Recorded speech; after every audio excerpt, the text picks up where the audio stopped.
ওরা আসলে থিওরিটা ফলো করতে পারতেছে না, এই কারণে প্রবলেমটা হচ্ছে। আর আরে ভাই গিয়ার বন্ধ করে এক গিয়ারে ফেলে ক্লাসটা ছেড়ে রাখো না। ওই যে আরেকজন পুরো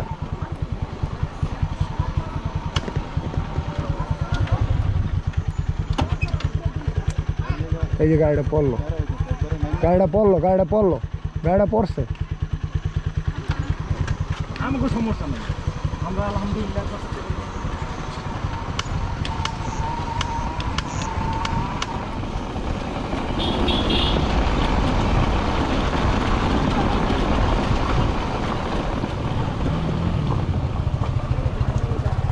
অবশ্যই ওরা গাড়ি স্টার্ট দিয়ে রাখছে মনে হয়।